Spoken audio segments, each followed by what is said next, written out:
So good morning. Thanks to Ben and Martin for putting this program together.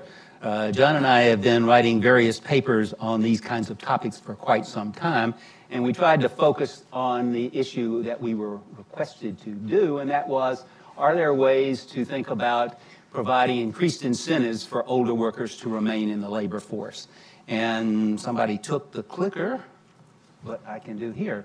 So I just want to start with some premises that Jim laid out to begin with. Oh, he's going to fess up and, no. So Jim has already laid out a lot of information on this, but what we know is that the population is aging, that the ratio of retirees to workers is rising, and that creates a variety of problems both at the individual and at the national level. People are living longer, so for individuals as they approach retirement, there's a longer period to provide for. No matter how you calculate it, you need more money to have the same level of income in retirement years if you're going to live longer. People are healthy in general, and as Jim has said, heterogeneity across all of these issues is a big issue. Is there a problem with the microphone? So they have, yeah, so they've wired me up, and they have that one as well. I don't know the answer. That one's supposed to be off, they told me. Okay, I think we're right. Okay. So basically, Jim has covered most of these points, and so as we think about the eight... You have to stay near the microphone. They told me this one was off, and I've got one right here that's supposed to work. It's not working. It is now. I got the, yeah, I found the clicker. The clicker has appeared. Okay, so again, topics that Jim has covered, and this bottom line is one that he hammered home. It's one that we've talked about, and most of us here have talked about in a lot of different ways. If you need more money per year to have the same amount of income more money, wealth accumulation, to have the same income per year into retirement, you got to start with a bigger stock. And there are various ways that you can have that bigger stock, either through personal savings or other types of activities. And so we were sort of asked to think about this issue from the following standpoint. What are the impediments to people continuing to work? And as we think about impediments, we look at the programs that can provide substantial disincentives to work. And that includes the Social Security system and some of the characteristics that we're going to talk about. It also would include Medicare and how that's been changed over time. And so what we're thinking about here is that for most of the people 65 and over, payroll taxes are pure tax. They're not really getting anything extra for continued work and continual tax payments. And if you are faced with a tax, higher tax, these put all those things together, depending on how you think of the incidence of the employer tax, you're talking about approximately 15% lower income per year because you're paying these taxes and getting nothing for it going forward. So we're looking at this as a standpoint of what can we do, what proposals can we make that would increase the incentive for older workers to stay, older people to stay in the labor force. To start that, we rejected the idea that one way to keep people in the labor force is to cut their benefits and have them lower income, and so they have to work more to have the same level of income at that point. So we're rejecting that, and so we're trying to think about what can we propose that would reduce these disincentives to work embedded in the current systems. Okay, so we're going to make three particular proposals. One is the complete elimination of the earnings test. I'm hopeful everybody in this room will agree. That would be a big hope, but perhaps we can reach that level. Propose to have a paid-up status for Social Security and a paid-up status for Medicare, plus a return to Medicare being the primary payer for medical benefits for everybody over age 65, which is what it was for the first part of the history of Medicare. So the outline of the presentation, I'm going to give you a brief description of these proposals, talk a little bit more about the earnings test and the others, and then John is going to come in and work through our estimates associated with the impact of these programs. Our main point that you can start to consider now is that we want you to think about the cost of these programs and the advantages of these programs in a more holistic setting that is consider not just Social Security, but also consider the general budget of the federal government. So we may have higher Social Security costs, but we may get a savings because people are working more and they're paying more taxes, and that ought to be considered, not just looking at just the Social Security aspect of this. Proposal number 1, complete elimination of the earnings test. If you go back and look through the history, there are lots of papers on the Social Security website under Steve Goss's office there about how this program has changed over time. And basically, if you look at historically, when it was first started, it was 100% tax on all earnings, and the clear implication was we want to get people out of the labor force. So you put this tax on, it was a different time, different demographics, different economics, and so you had a system that was explicitly trying to get people out of the labor force. We think that's wrong today. And over time, what's happened is older beneficiaries have been excluded from the earnings tax. The thresholds have been changed. The level of the taxation has been changed. So there's a long history of reducing the impact of this program. And we're arguing that why not go ahead and completely eliminate it? There's some facts that most of you know. Earnings test, 50% on earnings above a certain limit applies only to those people below the full retirement age. We all know that the full retirement age is rising over time. So the question is, how does that impact the decision of people to work? And of course, this means, do people understand what the earnings test is and how it results in future changes in benefits? It's our belief, and of course, many of you have friends, or some of us are already in that ages, where you might have hit the earnings test, and do you really know what happens when your benefit goes down? Yes, you can see that. Do you really know that there's a future recalculation of benefits? Yes, it's true, but maybe you don't understand that. And as a result, there's a lot of confusion about what this tax is. And I'm sure we all have stories. I once had a piece of property in the Blue Ridge Mountains, and we put a little trailer up there, and we dug a well, and I needed a guy to come over and put the electricity up, and Conduff Nestor came over out of the Blue Ridge Mountains, and he was very happy to help me. And when I said, "Can I pay you?" he said, "No, I'm on Social Security. I'll just lose it." So he did it for nothing, which was nice of Conduff. So if we look at these things in this way, people are thinking, we believe, to a large extent, that this really is just a tax, but it results in future benefits. And so, in general, labor supply of older workers, we're going to mention this a number of times, we think it's fairly elastic, which means a higher income from working leads to more work. And this is a theme that we will come back to throughout the program. So the question is, does this earnings test save the Social Security system money? And Steve Goss has done a number of estimates of this. And in fact, according to Steve Goss, right here in the front of the room, when you put if you were to take the earnings test off, it increases the cost in the short term by a little bit, but it increases the cost in a few years by even more. And so over the 75-year period, there's actually a cost saving to the elimination of the earnings test. Not a lot, but a little. So basically, here's a plan that confuses people, doesn't bring any income, probably reduces labor supply of older people. Why do we keep this program? And so our proposal is just that the complete elimination of the earnings test. So that's proposal number 1. Everybody agree with that? Let's see the hands. Come on, fess up. It's not 100%. I don't get this. Okay, so proposal number 2 is the paid-up status for Social Security. So again, people are working throughout their career. Right now, they continue to work, and every extra year, quarter, paycheck, they pay more payroll tax. After you get to a certain age, you're 35 years and a little bit more, there's no extra gain in future benefits, or if it is, it's really small. Yet, so every paycheck, you're still paying 6.2% of your pay, and your employer is paying 6.2% of your pay for a program that doesn't add any to your future Social Security benefit. So the question is, what would happen if we eliminated that payroll tax for people at a particular age or years of service. And we're not wedded to a particular program here. In the paper, we talk about eliminating it at the full retirement age, which is going to be 67, and who knows, with another change or two, it might go up. But right now, I would say you get to 67, almost everybody's got going forward will have little impact on their future benefits by paying this tax.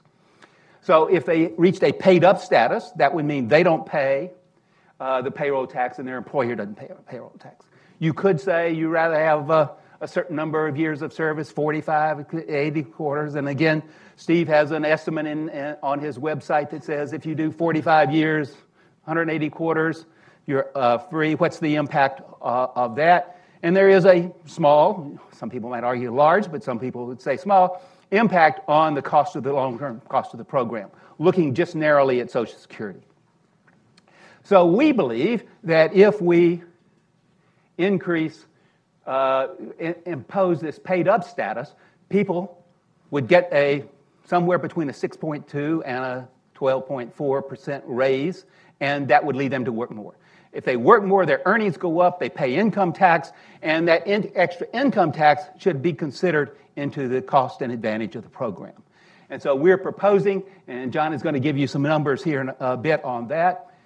Our other proposal is that we would introduce a paid-up status for Medicare, and in addition to that, return Medicare to a primary payer status.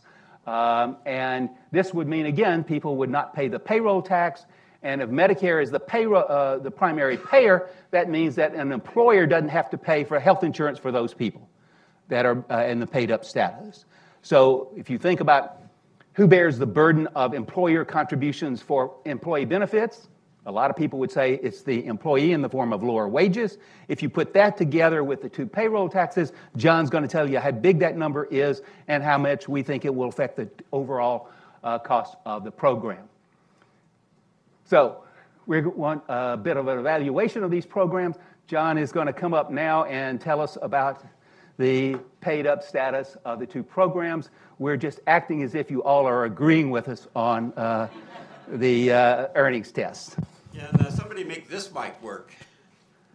It should be. It should be. Well, I've been known to have a big mouth, so maybe we'll be okay.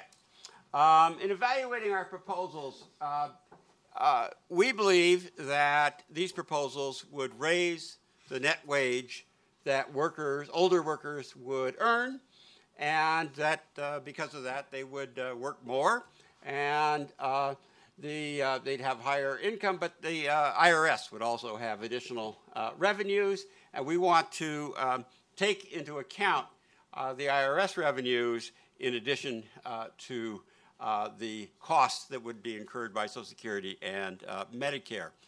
By the way, state income tax revenues would also go up. We do not take those into account. We now will estimate some of these things.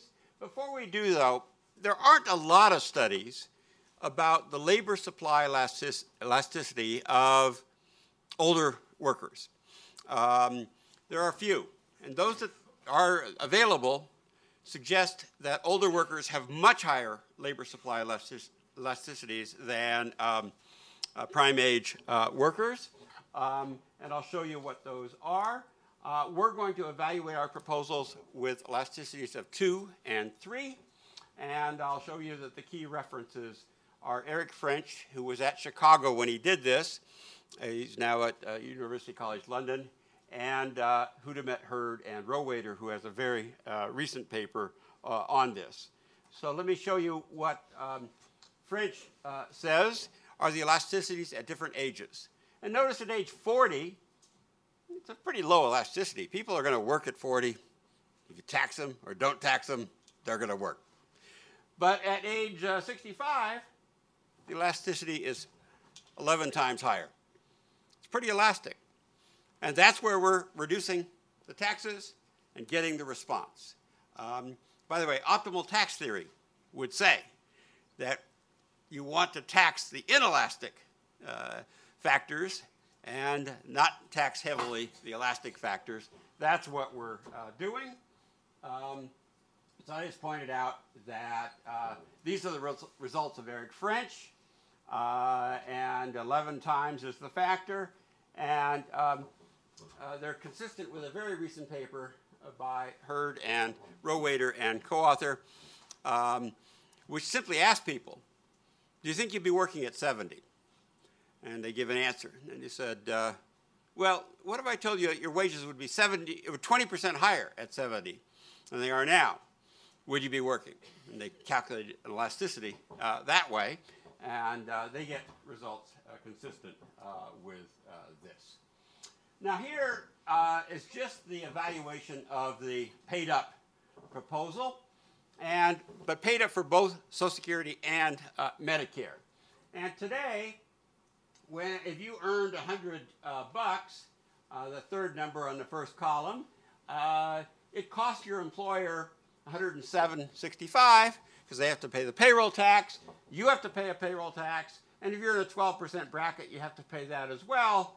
So you only bring home $80.35 out of the 100 you just earned. Under the paid up, you would earn not 100 but 107.65. We think that the employee is bearing both halves of the payroll tax. You would actually pay a little more tax, but your take-home pay would not be $80, but almost $95 for about an 18% increase. If you were in a higher income tax bracket, and in today's law, most middle and low income people are either in a 12% bracket or a 22% bracket. We evaluate both, and notice that by just going paid up, your take-home pay goes from $70 to $84. So that's almost a 20% increase, and so 18 to 19% increase simply by having the paid-up status on both Social Security and Medicare. So that should bring some response. But now let's go to our proposal 3. Our proposal 3 is also to make Medicare the primary payer instead of the secondary payer. What that means is, the current law is if you're over 65 and you work for an employer with more than 20 employees, then your primary payer is your employer-provided plan. It's not Medicare. That's not how it was before '83, but that's how it is today. If you don't work, you get Medicare. If you do work, you don't get Medicare. That's a big tax. So let's go to that plan. So we estimate that about 20% of payroll for older workers is the value of the Medicare that they're not getting, or the value of the health insurance that the employer is providing. So now if you earn $100, in the first column, it's costing the employer $127.65. $20 for the health care, $7.65 for the payroll tax. You're still bringing home $80. If you went to our plan 3, you'd have almost a 40% increase. Your $80 would go to $112. If you were in a higher bracket, your $70 goes to almost $100. These are about 40% increases in pay, and if you combine that with Eric French's elasticities, you're going to get quite a significant response. So take-home pay would go up by roughly 40% under our Plan 3 of paid up plus changing Medicare status. Now let's go to an evaluation of how much this is going to cost. So consider the current workers over 65, and how much is that going to cost Medicare and Social Security? Well, we think per $100 of their earnings, it's going to cost those two programs $35.30. Where do we get $35.30? Well, $15.30 is the payroll tax that they're no longer collecting. $20 is the Medicare that they're not paying now, but they would under our plan.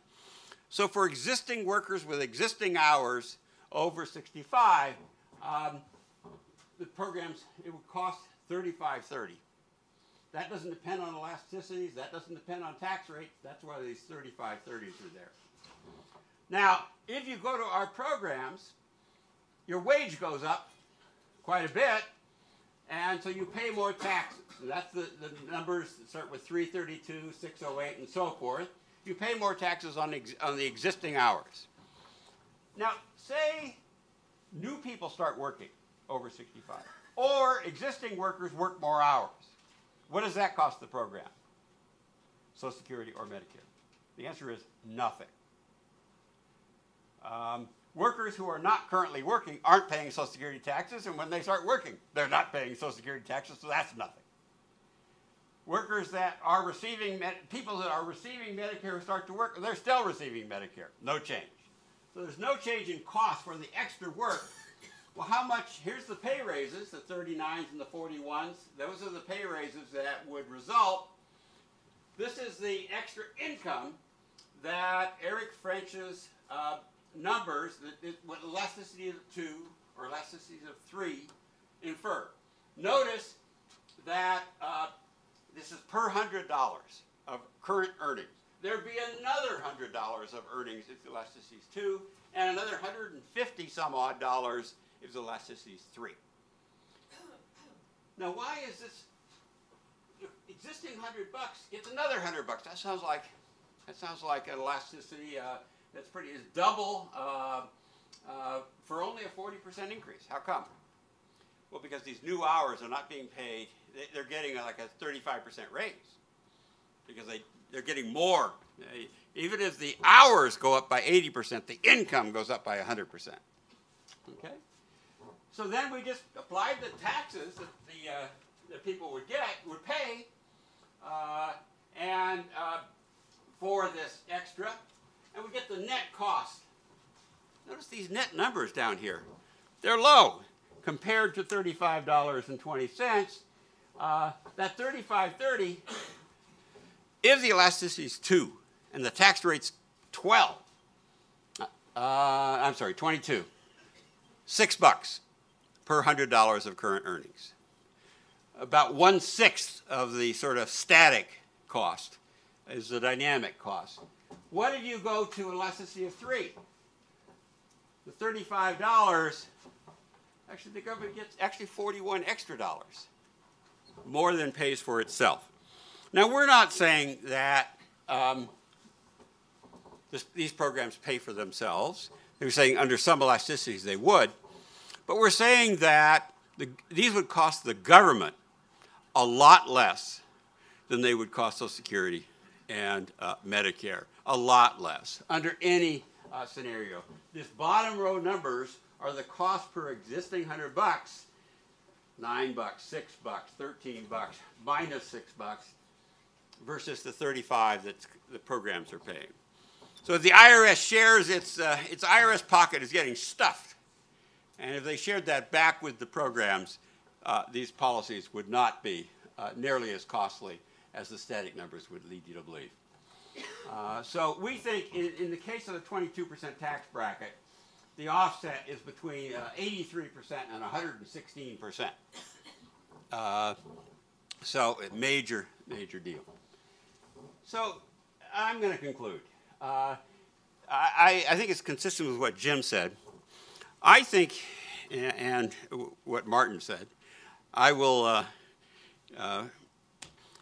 agree with Martin, or I will say I think there is a retirement crisis. And I think the retirement crisis is that we're trying to do the impossible. And the impossible thing we're trying to do is finance 30-year retirements with 40-year careers. If you take that 62 and 64-year-old median retirement age, say you were a couple, a 64-year-old and a 62-year-old, and you retire, and you want to know how long until the second to die for that couple. The chances of the second to die living 30 more years is about 40%. 40%. So you have to be financially prepared to live 30 years, but you've only worked about 40 years at that stage. So I think we're trying to do the impossible, and that creates a problem. That creates a problem for the states, the local governments, the employers, the Social Security, everybody. 401k savers, DB plans, they're all, that's a hard thing to do. And so I think we just have to change the division of adult life between work and retirement. And we can't do it for everybody. We have to figure out all about the heterogeneity that Jim talked about. But we have 3 ideas that we think are a good starting point. Eliminate the earnings test, have a paid-up status, and put Medicare back to where it was originally designed, as the primary payer for people 65 and over. And we think it's a good start. And that's all I got.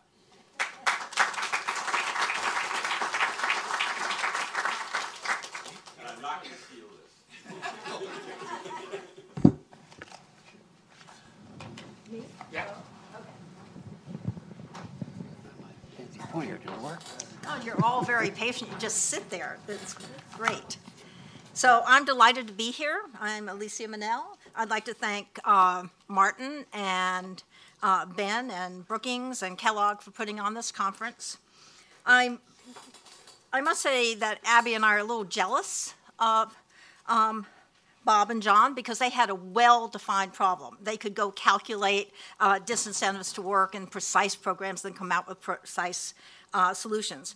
We're dealing with mushier stuff, and the good news or the bad news is that Abby and I have spent the past year and a half dealing with mushier stuff. So in some ways, we're the right guys for the job.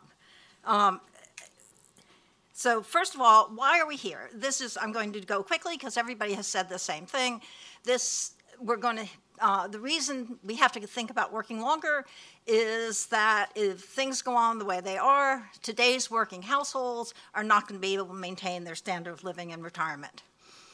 As other people have said, working longer is a powerful tool to combat that. If you claim your benefits at 70 instead of 62, they're at least 76% higher. It gives some time for when you have 401k assets for them to grow. And then this is the most wonderful thing. If you start at 22, retire at 62, you work for 40 years, but you have to support yourself for 20 years. That's 2 to 1. If you switch over 8 years and put those in the work side, you change that whole ratio to 4 to 1. So it makes life look much easier. People are working longer. The problem is they're not working long enough to keep the retirement span steady. So something has to be done, and our assignment was to look for stuff outside of Social Security and Medicare that would encourage people to do it. So we're experienced at doing that because in Massachusetts, the governor had a council to address aging in Massachusetts. And I was a member, and Abby participated. And I was not only the member, but I had the honor to be the chair of the Work and Saving Subcommittee, and I participated in the housing, which we could talk about some other time. And the goal of the Work and Saving Subcommittee was to have people save more and work longer, and how do you do that? And so on the save side, it was pretty easy. We said, let's have an auto IRA program for Massachusetts. On the work side, you don't have a lot of tools, and it was a bit harder. The thing we did have is we have one of the most popular governors in the United States, a Republican governor. And so everything we thought about was really in terms of his participation in this effort. And so on the employee side, we thought the governor could go out and say, people of Massachusetts, you need to work longer. And people would believe him. On the employer side, he needed to say to the employers, there's a strong business case for hiring older workers. And people would believe him. So when you go to the national level, new options open up. You have more than sort of just the bully pulpit.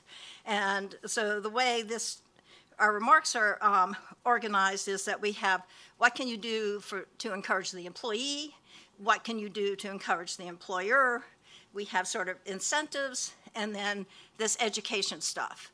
And I have never been a great fan of education stuff, but when you don't have any other tools, I go for education. So in the real incentive world, the most logical thing to look at is the Earned Income Tax Credit. Now, the Earned Income Tax Credit was introduced for low-income families with children. It wasn't until 1993 they even thought of having a credit for people who had no children. And even then, they limited, the whole program is limited to people 25 to 64. So there's the benefit is only $500 for maximum benefit for a childless person compared to $3,500 for a family with one child.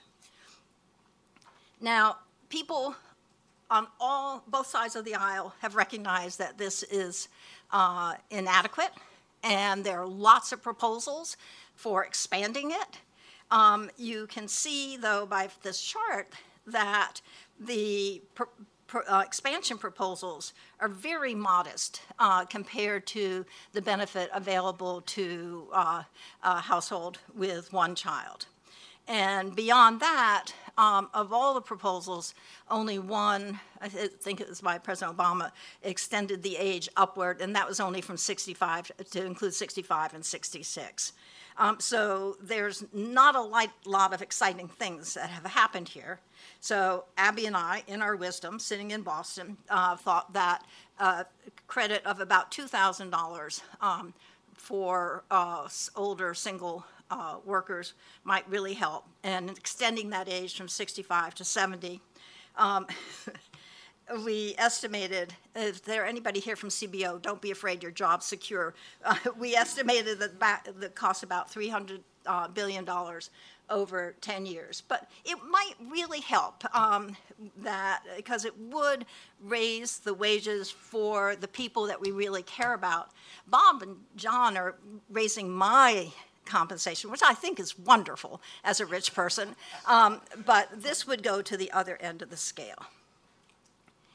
Then the next thing was clarify the benefits of working longer through a 3-part campaign, and that these parts consist, 3-part campaign, and those are 3 things: create a social norm of 70 as the retirement age in the United States. That does not mean increase the full retirement age to 70, which I think is an inequitable across-the-board benefit cut, which is not what I'm talking about.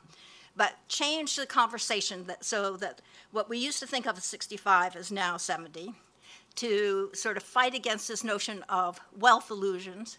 People think they look at a big pile and they go, oh my God, that's so much money, I don't need to work any longer. And then the third issue. So let's start with the first one, which is anchoring is important. This chart may not be immediately obvious to you, but what it is, it's from a study of the Netherlands that sort of said, whenever they said it started at 65 is the base, and then you lose money if you retire early or gain money if you retire later. Everybody said they were going to retire at 65. If they started with 67 as the beginning of the discussion, then everybody retires at 67. So anchoring is important. In the United States, 65 used to be our anchor, but it's really disappeared. It was a very important age for defined benefit plans, but defined benefit plans in the private sector are rapidly disappearing. We used to have a mandatory retirement age at 65, but that has disappeared. And government retirement ages are all over the place. 62 for early retirement under Social Security, 65 for Medicare, 66 and 6 months for the full retirement age, and age 70 for the age at which you get your highest benefit. So who knows what we're doing? So we think that 70 should be the national retirement age. And that means that people in this room and politicians and everybody has to go out and say 70 is our national retirement age. It's the age at which you get your highest benefit from Social Security. It's the age, interestingly, that keeps the ratio of working retirement years to working years constant over time, which is sort of like what it was in the 1940s.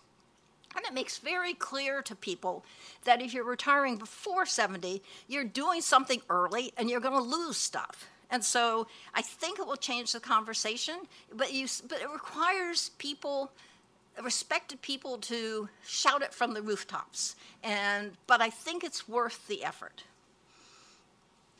We did a little exercise a few years ago with the National Retirement Risk Index to say, you know, at what age would your target and your projected replacement rate be equal? And what it shows is that if people retired till work to age 70, 85% of people would be fine and not at risk. This brings up the heterogeneity issue. Of course, not everybody can do it. This is disability-free life expectancy at 50. Clearly, there's some people who can't do this, but I don't think that should be an argument for not telling everybody else to do it, and then let's help the people who can't do it. So that's the first issue, educational issue. The second one is sort of money illusion or wealth illusion. So you look at your piggy bank, it's got $100,000 in it. And actually, that's about what the typical household age 55 to 64 approaching retirement has in combined 401k IRA assets. And so they go, my God, who's ever seen $100,000 before? And so that people feel rich, and they feel like they can retire because they've got plenty of money. So the important thing, I think, to drive home is that you can have $100,000, but when you're really looking at what that provides in monthly income, that's not very much. And so we think, or we support other people's efforts to get 401k balances reported in terms of income as well as piles of assets. There's been, the Department of Labor has been pioneering in this. I think provisions like this are included in RISA and other legislation on the Hill. And I think it would make a difference. Third, provide materials to educate workers on the benefits of working longer. So here is what Abby and I have been doing for the past year and a half. Because what do? I mean, you've got a task force, a subgroup, a work group. You have to do something. So we have an elevator speech. So if you are ever caught with somebody and you need to explain quickly why they need to work longer, I will give this to you. Then we have, sorry about this, we have a PowerPoint that we think that employers can have seminars and saying, so you think you want to retire. The good news, you have a long life ahead. The bad news is you don't have enough money to spend, to support yourself. So this is our work. We take some pride in it, but we think that a professional could probably do even a better job on this. And so this is our second piece of material. Our third piece thing is an older pamphlet that we did for Social Security on the claiming age. And it sort of goes into all the issues. And I've always liked this. I think Social Security liked it, but they found it a little zany for their culture. And so, but I think it could be part of this packages that we're handing out. So these are 3 strategies to get the word out. We need everybody to get the word out. We were thinking Massachusetts, so again, we had our governor. We haven't actually asked the governor to do this, but we plan his life. And so we expect the governor we hope the governor would go out and actually talk about these issues, help get people interested in, employers interested in educating their workers and moving the debate forward. Okay, so that's our stuff on the employee side. Now on the employer side, just take a deep breath and you'll get be calmer about the next point. So our proposal here is to restore mandatory retirement. And so we realize that's a little bit controversial, but I think it might be helpful to both employees and employers. because we all know that employees have a hard time, older employees have a hard time finding a new job. And I know employers don't like people with gray hair. And so I think part of the fear is that if you hire somebody in their late 50s, that they're going to stay with you. They're not going to have enough money in their 401k, and they're going to stay. And so if there was some age limit that we could agree on, it might really help both sides. And so our notion, Abby actually isn't mad for this, so don't take it out on her. But we thought that 70 would be a default mandatory age. And if you, as the employer, didn't want to participate, the employer could opt out. If the employer didn't opt out, then the employer would have to notify the employee 6 months before, saying that 70 is the mandatory retirement age. The employee would have some right to petition to stay, and the employer would have to do responsible things. So I actually think it might be helpful. The other issue is to make the business case for older workers. And there's a lot of stuff around that people have. But it's all things like, Stella has been with the bakery for 40 years. People love it when they come in and see Stella behind the counter. And so that's good, but it doesn't seem totally persuasive to us. So we actually wrote something called the business case for older workers. And there wasn't anything else out there. If there was, I would have taken that. But when you actually look at it, lots have changed. In the old days, older workers used to be a lot different than younger workers. But increasingly, older workers look very much like younger workers. They're just about as healthy. They are just about as well educated. They all have iPhones and iPads and computers. They make less severe errors. It's not like they don't make errors, but when they do, they don't kill the patient. And they are more likely to stay with you over the next 2 years. And so there's a strong, really strong case. I've lost my pamphlet because we also had not only this, but we had, thank you, Jim. We had a colorful pamphlet that, again, we need a professional, that you could hand out to people.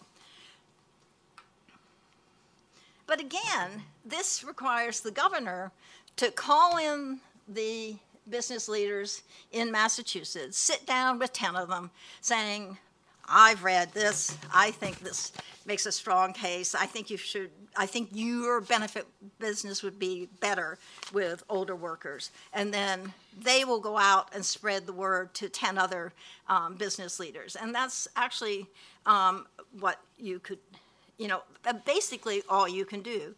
It could do it at sort of a more national level by getting the Department of Labor sort of involved as partners in some states and then do some assessments, or we could do the assessment, seeing whether that type of activity improves the employment status of older workers.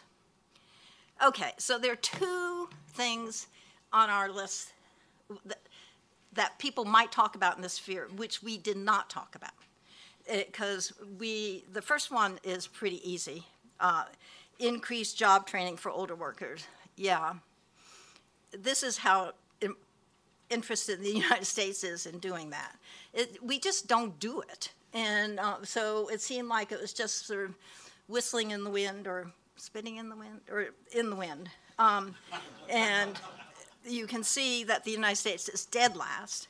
And then Abby found this wonderful chart from GAO of the stuff that we do, only 11% has been evaluated. So that just seemed like a non-starter for us. You can say the words, but I don't think it's going to happen. The second is a little more controversial, which is phased retirement. I hate the idea of phased retirement. It seems like a diversion from this notion of working longer.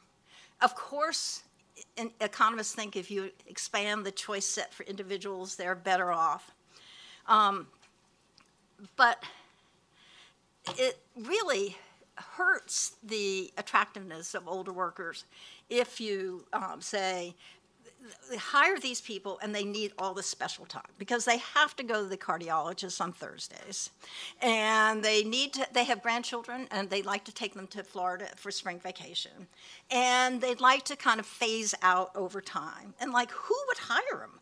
And Abby worked with the going back to our council with a caregivers group. You cannot imagine what this group wanted for older workers. Extensive, sort of respite care at work, just millions of things. So I want people to hire, I want older workers to look attractive. I think they're good. I think people will be happier to have them. And if you have this whole list of special needs that they have, I worry that they're gonna be less attractive. And also we did some study that people's happiness about retirement depends on whether they make the decision to retire or not whether they retire fast or slow. But most importantly, and this is one of the worst charts we've ever had in our repertoire, you won't be able to understand it no matter how long you work. So this is from Gussman and Steinmeier, two guys who did a structural model. And they sort of said, let's say you allow for phased retirement. What do you get? Well, there were some people who were going to working full-time and wanted to slow down, but they didn't have the option, so they retired. You give them phased retirement, and they're going to work more hours. But there were other guys that were working full-time that were going to work full-time for several more years. You give them phased retirement, and now they're working less. And so they added up the pluses and the minuses, and they found no increase in hours from phased retirement. So those are the two issues that we sort of ignored. So I just want to get a good summary here. So I think I'm more of an evangelist than maybe not more than John, but I really do think that this is a key component to, not the only component, not the only thing that has to be done, but working longer is one of the most powerful things that can be done to solve the crisis in retirement. And policymakers can encourage individuals to work longer by improving the earned income tax credit, changing the culture and talking about 70 as our retirement age, requiring 401k plans to require income as well as assets, and providing educational materials for workers. Policymakers can encourage employers to hire and retain older workers by restoring mandatory retirement and making a clear and compelling case, economic case, for the value of older workers. I think that we don't need much more research in this area. I think we know the answer. We just have to go ahead and implement it. Thank you very much.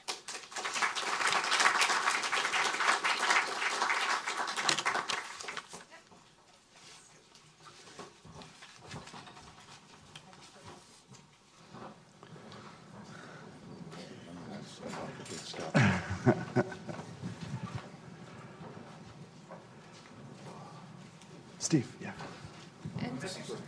And Bob and Abby. Oh.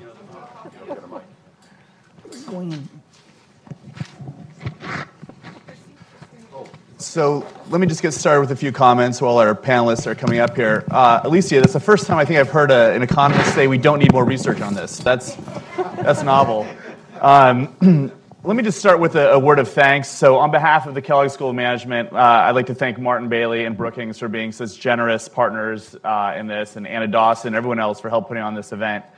Let me just say, as someone who has studied retirement for about 20 years now, I'm a little awestruck. This is a great group. We've got Alicia, we've got John Chauvin, Bob Clark, you've got Seth and Steve and Abby. This is a great group. So I'm really excited about this event.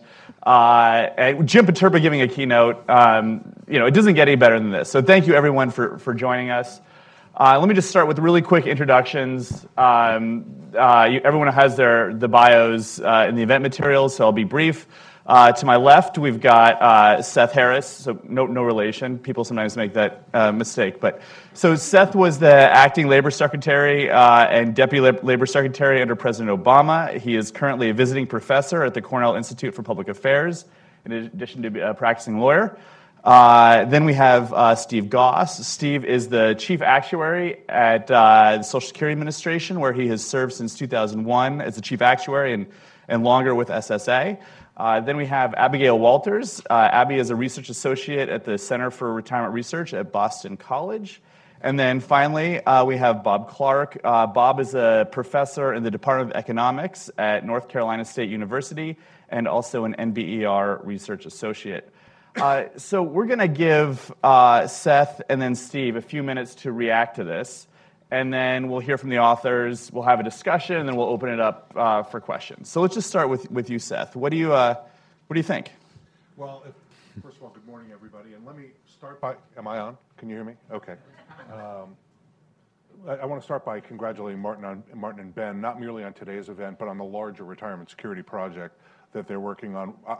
I'm firmly convinced, I side with those who say we are in a retirement crisis, a retirement savings crisis, as well as a retirement income crisis. So the search for answers, putting them into policy form that then is translatable into actual policy, I think is really, really important. So let me start with Bob and John's paper. And the paper, as you heard, offers 3 proposals, and I agree with 2.5 of them. That's going to be a continuing theme throughout my comments. Let me start by adopting and agreeing with a methodological choice they made, which is to look at costs and benefits beyond just the trust funds and to look at income tax and welfare costs and other things. To me, that's the right methodological choice. We shouldn't let budget structures interfere with making good policy decisions, and it's certainly consistent with the concept of a unified budget. Okay, so on to the proposals. The elimination of the earnings test during the specified period, to me, seems like an obviously correct choice. I was surprised that every hand in the room didn't go up, read the paper. With the deferral of the reduced benefits to later years, the earnings test, I think, comes off as something like a pure behavioral device to get people to do the exact opposite of what we need them to do in a retirement crisis, which is to work longer. So to me, eliminating that makes all the sense in the world. I also agree with the paid-up status for Social Security, and I'm going to disagree, though, with one economic assumption the authors used in their analysis. Let me just say it's very dangerous when a lawyer commits an act of economics, but here I go.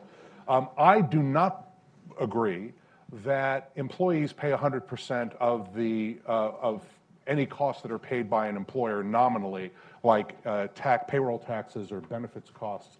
To me, that's an economic assumption drawn from theory, not drawn from a labor market where you've got lots and lots and lots of transaction costs. You have information failures. You have asymmetrical information.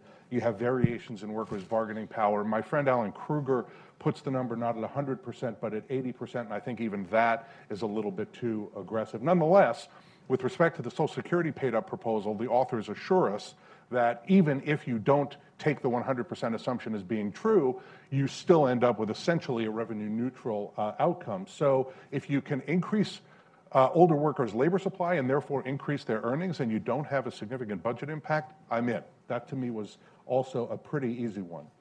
And I felt the same way about the Medicare paid-up proposal for much the same reasons. Here's where my skepticism kicks in. I am skeptical about Medicare as the principal payor for employees of who are participating in employer-provided health insurance plans.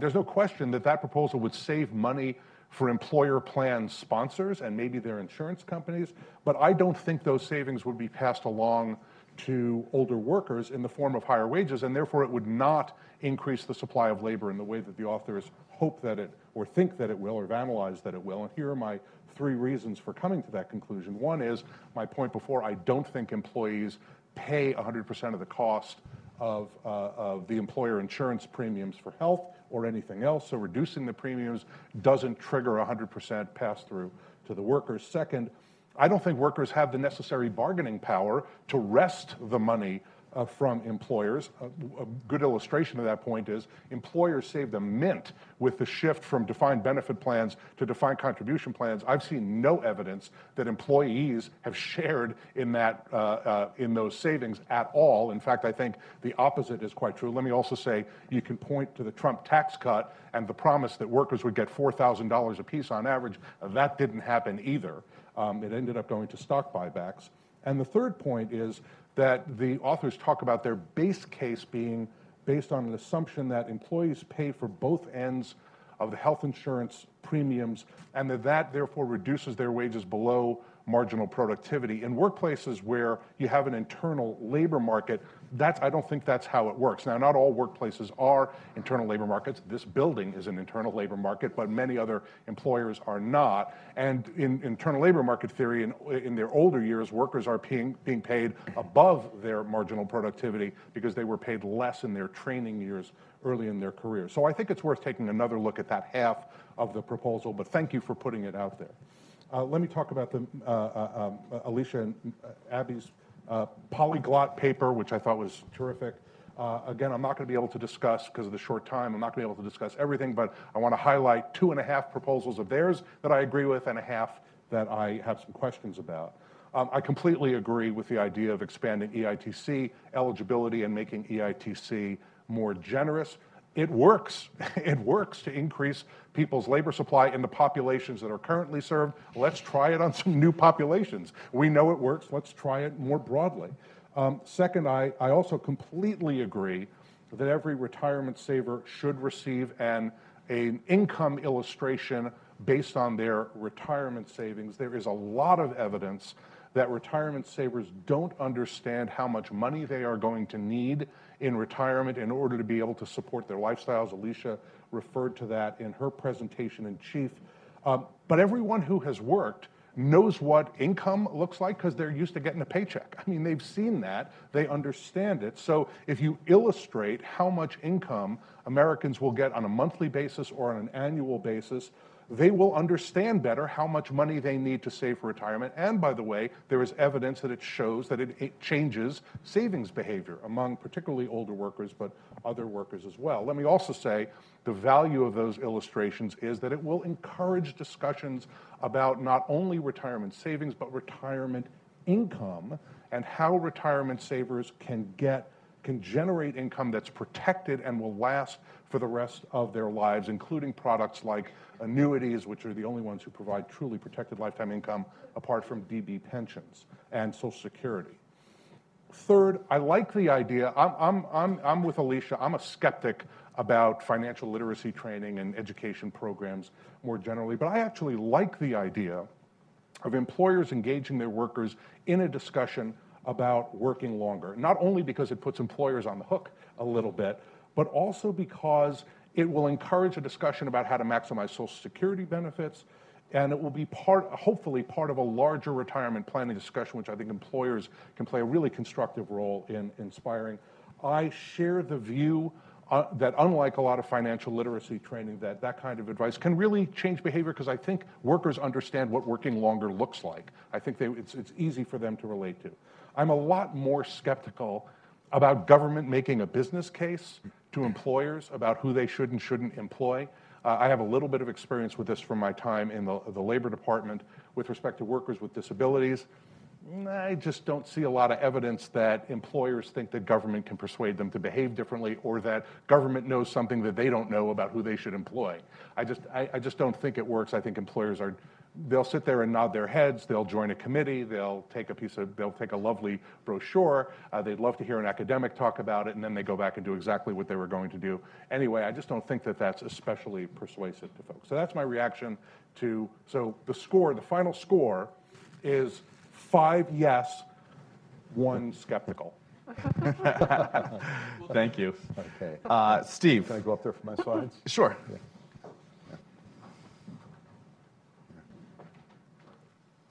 Like Seth and others, I want to really thank Martin and Ben for putting this together, and also for the opportunity to come and react a little bit to some of this. And of course, I have to say, being a current federal employee, that anything I'm saying here does not represent SSA or the administration or anything like that. Just sort of some personal comments. And I guess what I really want to, this is plus goes to. Right. Oh, it's a different one. Flip it over. Oh, okay. There we go. Got to go to the computer. So there was no pre-planning. I did not see Jim's slides before here.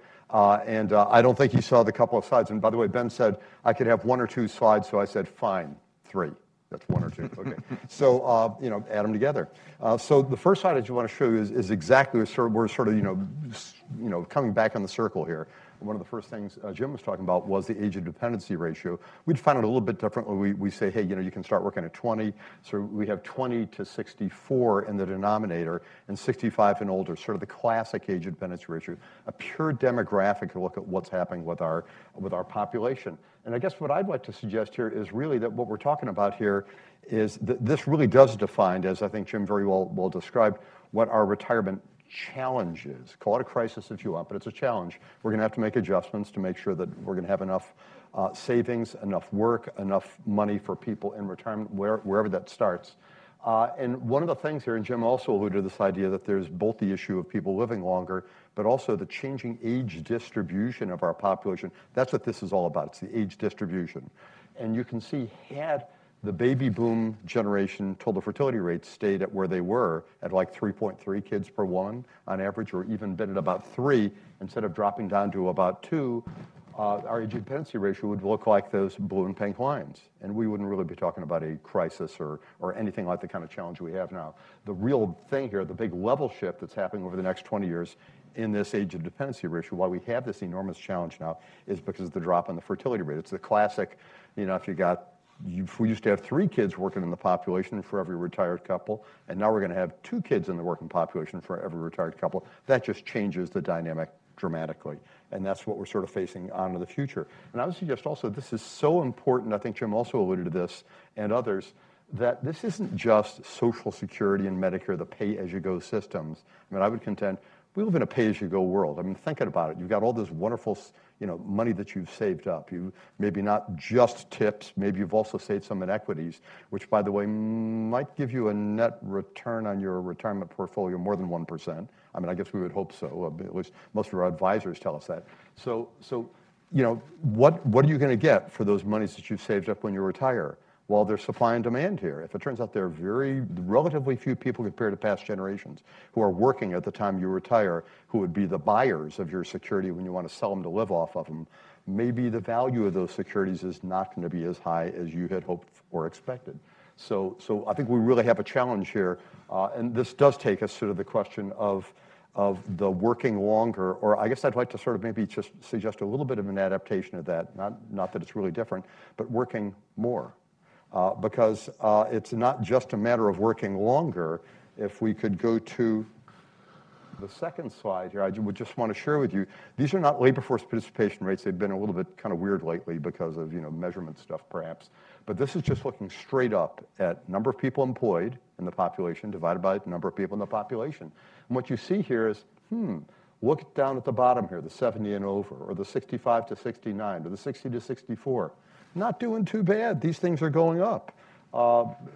This is like good stuff. And they've been going up for quite a while. They've been going up from a time starting well before 2000. Remember, 2000 is when we eliminated the retirement earnings test above the normal retirement age, which was 65 at the time, and also when we started raising the retirement age for Social Security, which also was thought that should be encouraging. Well, we already had these things trending up before 2000. And they've continued to trend up. That's wonderful. It's not entirely clear that there's a whole lot of extra net work in the economy that we can tell at these ages from these two kinds of approaches.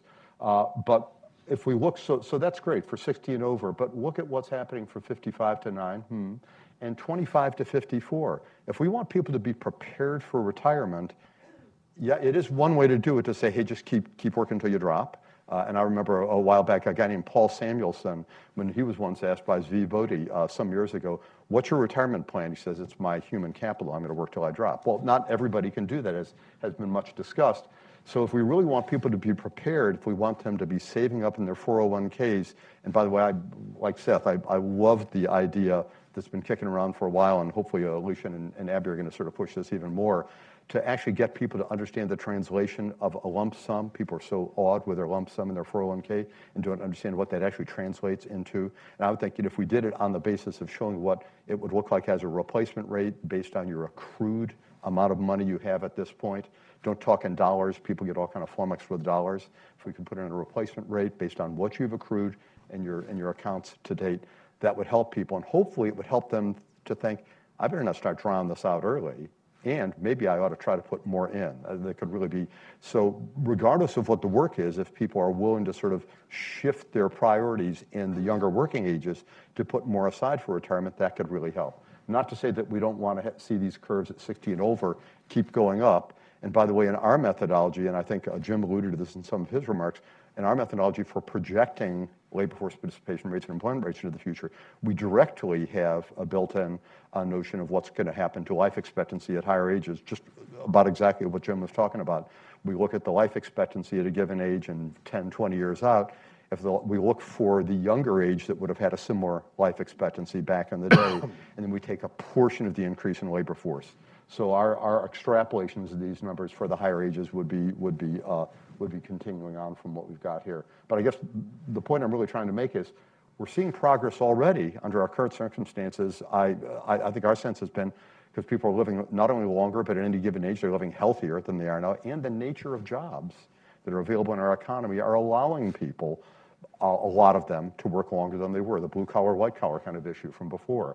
So at the higher ages, sure, let's encourage more, let's get people working even longer.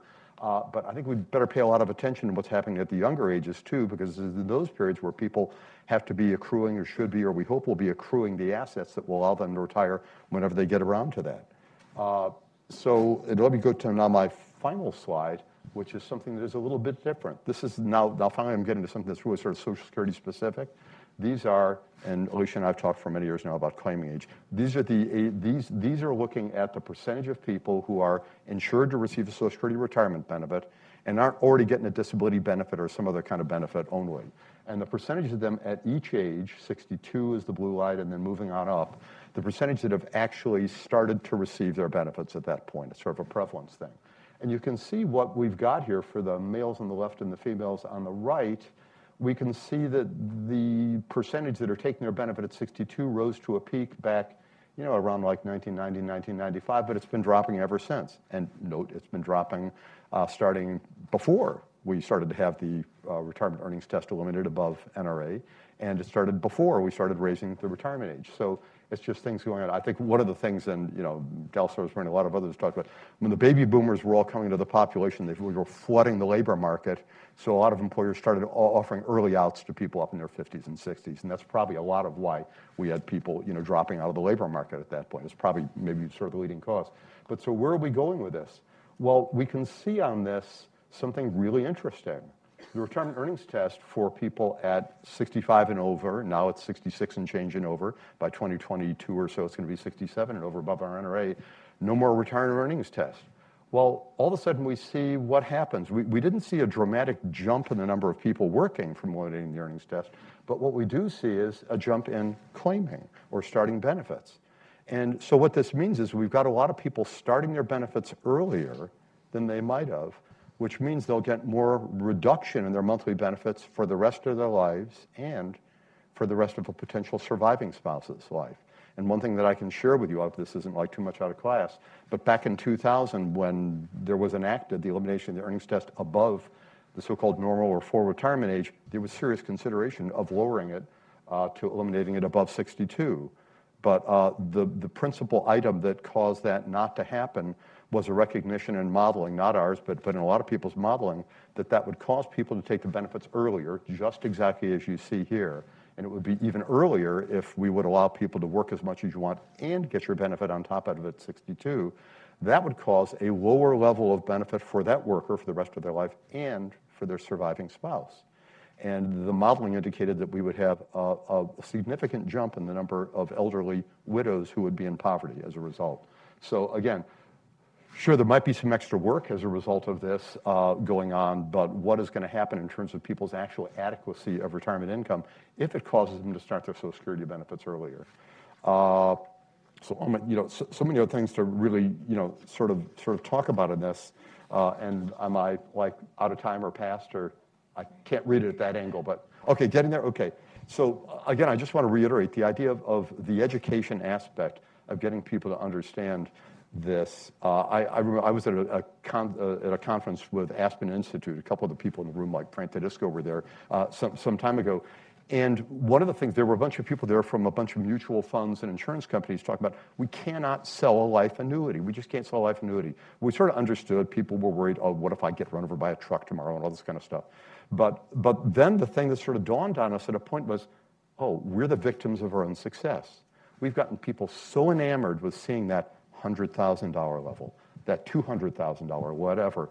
They're so, should we be shocked that we've convinced them it's so important to build that large nest egg and how beautiful that is that they don't want to give it up for buying a life annuity?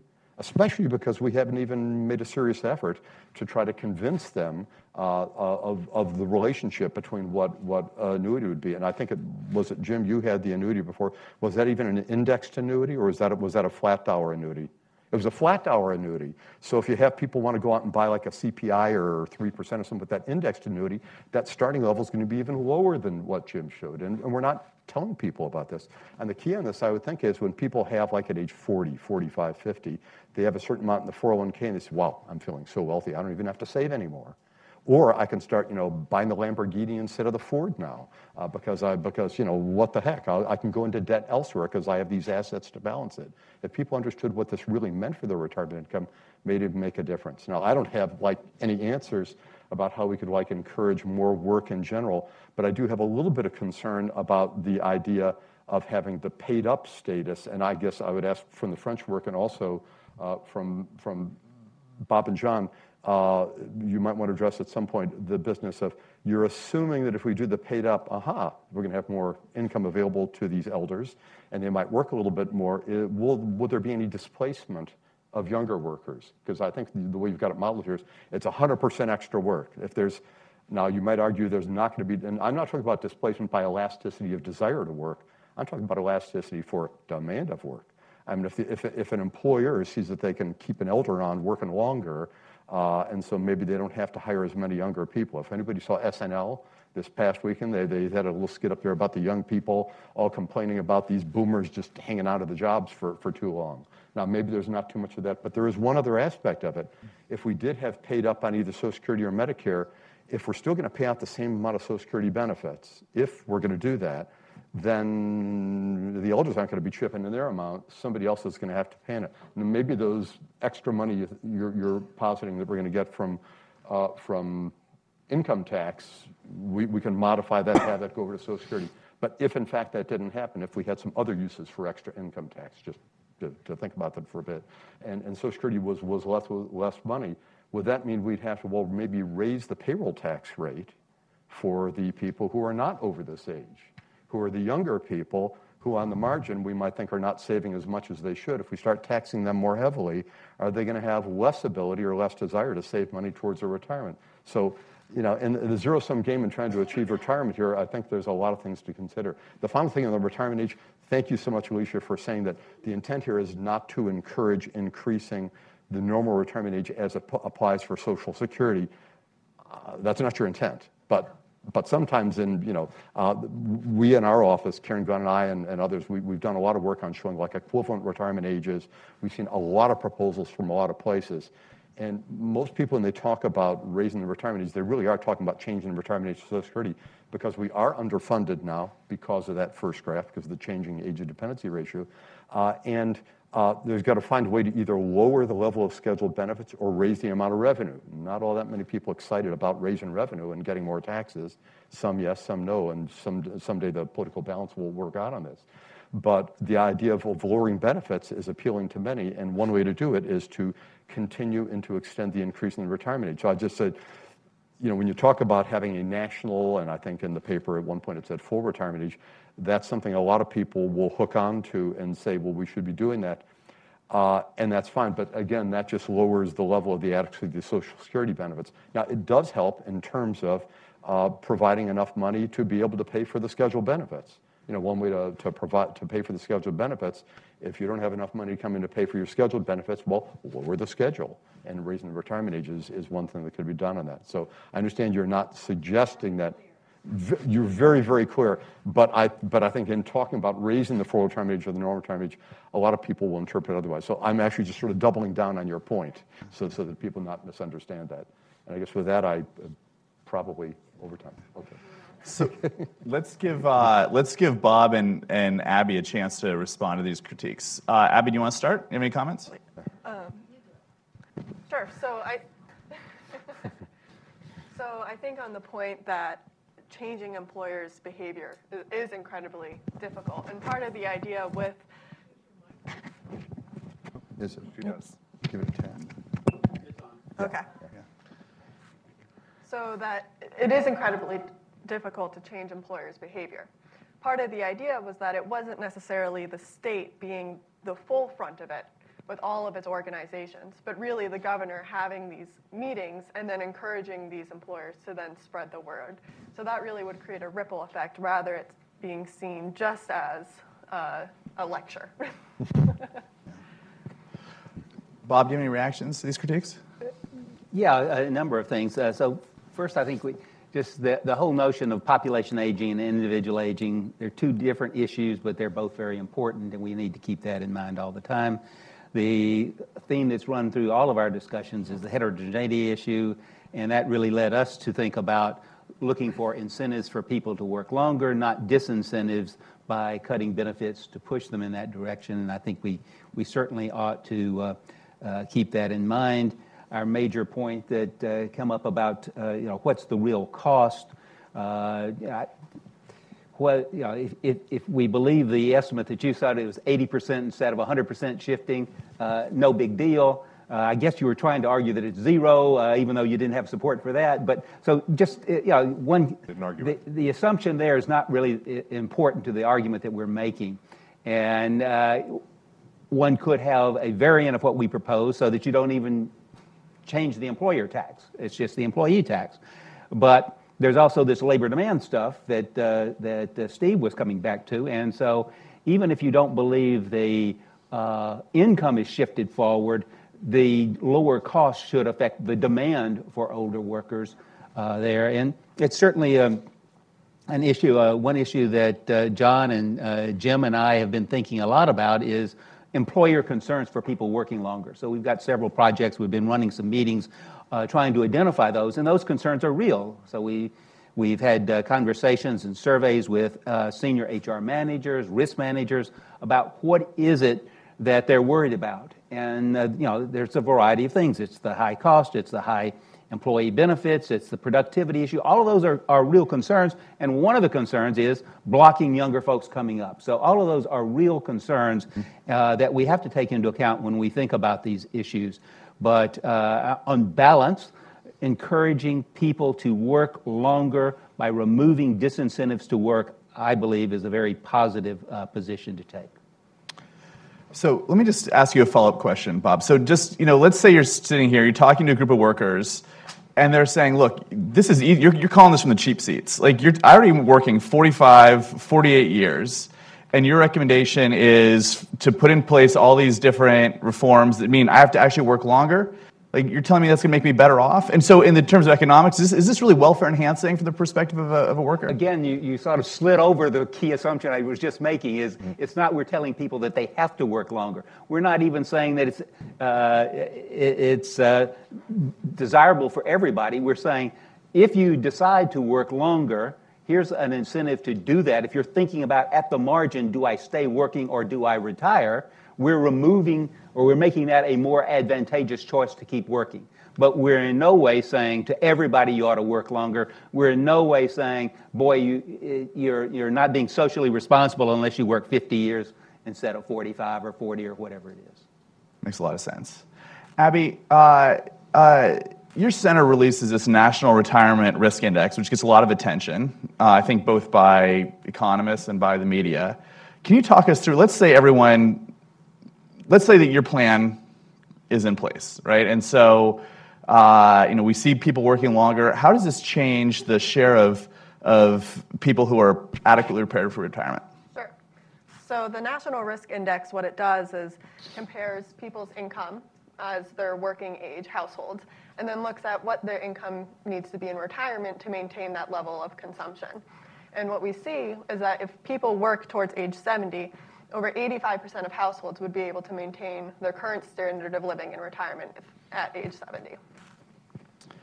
And so, Seth, you've You've been a member of a cabinet. Let's say that we go back in time 4 or 5 years ago. President Obama calls you in and he says, "Look, you say you like 5 out of 6 of these proposals. Let's say we put this in place. These address the supply and demand for older workers. Is this the magic bullet? Is this the thing that changes American retirement?" No, Mr. President, with due respect, I've never found a magic bullet in my life in public policy. The retirement crisis is a big, complicated, multifaceted challenge.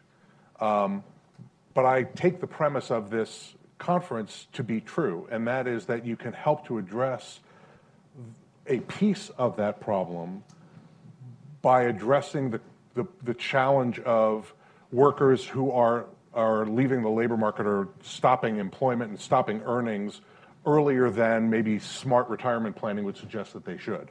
Not that they should just sort of in an abstract moral sense, but just because within a sound retirement plan, the math doesn't end up working out for them. So the reason I like these proposals is because it helps to address that problem. But we have to be honest about what the limits are, and I would start sort of where Jim started, and a number of people have come back to this. He used the phrase heterogeneity. There are a lot of people who just are not going to benefit from this proposal. And let me say, with the president we served, would have been very concerned about those people as well. So if you can't work due to disability, either because of the physical demands of the job or availability of jobs in your occupation, if you're transitioning to Social Security from SSDI, from workers' compensation, a lot of people who are on unemployment insurance, older workers who are on unemployment insurance, if you're prematurely retired because your mind or your body or your skills don't happen to match up with the modern employment market, labor market, at least for jobs in your occupation, these proposals probably are not going to help you very much. And that's important not just because we don't want to oversell the effectiveness of the proposals, but because particularly where there are positive costs, and I take Steve's point about the positive costs, you have to make really clear-eyed, cold-hearted assessments about whether or not, one, you're going to get a return on investment when you're spending money, but two, whether we're spending money on the right people. Right? And this is Alicia's point about the EITC, is that you are spending money on the people who need the help most when you dramatically expand eligibility and the generosity of EITC. The second point, and John made this point very passionately, and I share his passion completely on this. The modern retirement system sets up an extraordinarily difficult challenge for the overwhelming majority of workers, which is that we expect you to save a small percentage of your income for 35 or 40 years to fund a very large portion of your income for 25 or 30 or 35 years. And these proposals, where what you're doing is you're just changing the two blocks of time, shortening one and expanding the other, shortening retirement and expanding work, that makes the math better for some folks, particularly folks like Alicia and me who are upper income folks. But for a lot of folks, the math still is not going to work, even if they were to increase the amount that they work and decrease their retirement time. So I'm not a believer in making the perfect the enemy of the good. So if you're going to chip away at part of the problem with solutions like these, and you're not going to take resources away, as the revenue neutral proposals that Bob and John have made, and I think the morally correct proposal that Alicia and Abby have made about EITC would do, then I'm for it. I think we should do it. But when you start spending money and start making, there's opportunity cost to spending that money, and we have to think a little bit more deeply about whether or not that's really the right way to go. That's sort of where I got off the boat with the Medicare primary payer. If I was going to spend Medicare dollars, or if I was going to spend health care dollars, I don't think that's where I would spend very limited health care dollars. And so now let me just turn to Steve. Steve, you commented mostly on the Social Security proposals. If someone came to you and said, look, we want to improve the landscape for older workers, we don't want to touch Social Security, what's your recommendation? For older workers without touching Social Security, well, I think the one that struck me as being the most important is to try to get people to understand what the value of their now DCs, since DBs are pretty much gone. I mean, we worked with Dallas some years ago on what I lovingly call the X chart about how DBs were going away and DCs were taking over, and the fact that people don't really understand, and they have the ability to access to a great extent. Even in some DBs now, I think Ford and GM a while back started giving a lump sum option. If we could better, infuse in people the importance of that. If I might speak also, because Alicia was at least framing it as not being a Social Security issue, trying to put people forth on the idea of looking at as aiming themselves towards a higher age for retirement or planning to stop working. The one thing that I think that we've had quite a bit of discussion about, and Jim certainly was hitting this hard at the beginning, is we're not all the same. I mean, everybody in this room is pretty much the same. We're probably, any blue-collar workers here been doing heavy manual labor lately? Probably not. So, but there's the rest of the world out there that is very, very different from that. And inevitably, I think we all know that we are going to be looking towards increasing, whether it be a mandatory age or whether it be increasing ages for Social Security. One of the things, Social Security's normal retirement age is going up by 2 years. How about the Medicare age? Should that be going up? Would people favor that as well? It would save money for Medicare, which might help counterbalance a proposal to allow people to stop paying in taxes after a while, conceivably. But I guess the one point I would like to make about the inevitable proposals that we have been seeing and will see about raising the normal retirement age for Social Security is it's not really one size fits all. And we do have one really nice example of a proposal we could point to. We've got it up on our website, a little advertising here. This is back in the Simpson-Bowles Commission. The Simpson-Bowles Commission, like many other entities, recommended let's have a gradual ratcheting up of the normal retirement age and maybe even at earliest eligibility age 62 as well, to keep the sort of ratio of potential retirement years to potential working years about the same. And would basically insulate the cost of the program from increasing longevity. It doesn't insulate it from changing in fertility rate and the age distribution, but at least would insulate it from that aspect of it. And there was concern by some on that commission of, because it's not one size fits all, what can we do? And they said, can we start having different retirement ages for people in different occupations? Unfortunately, our data sets don't really allow us to say, if Seth and I are both working for Ryder Truck and he's in the front office, and I'm out there changing these monster tires on these trucks, very different kind of work, even though our EINs were from the same place. So they said, how about if we focus it on people who are long career and low earnings levels and cut them a break? And I think the deal was, if your average earnings throughout your career are less than 2.5 times the poverty level, we won't raise your retirement age at all. If it's 4 times or higher, then we'll raise it by the prescription and then have a sliding scale in between. So I think there are ways to sort of address this. And again, I need to double down. I know that Alicia is not recommending this, but given the financial status of Social Security, especially if we were to start exempting more people from paying the taxes, we're going to have a challenge. And retirement age recognition of increasing longevity is almost certainly something we're going to be seeing. So let me ask another question, and Bob, maybe you can take this, anyone else can jump in. One thing we didn't hear about at all today, we heard about a lot of different struggles that older workers face. We didn't hear about the role of caregiving. And so there was recently a paper, Steve and I were both discussing at APAM, a paper by Barbara Patricia and Nadia Kramcheva from Urban and CBO, and they showed a really high incidence of spousal caregiving for people in their 60s and 70s. When you're 50s, there's some taking care of older parents. By the time you get to your 60s and 70s, I was shocked by the amount of spousal caregiving. How does this play into this whole discussion? A very broad question outside of my main area, but certainly the fact that if people are going to spend more time in the home taking care of spouses, and that's historically has been primarily the role of the wife as opposed to the husband, that leaves less time to work on the outside. So to the extent that people do need care, they have to pay for it in one way or the other. One way of paying for it is lower earnings of the spouse, but also then you can buy it on the market. That requires even more money than you have, and those prices are pretty high for quality care. Makes sense. Any other thoughts on that?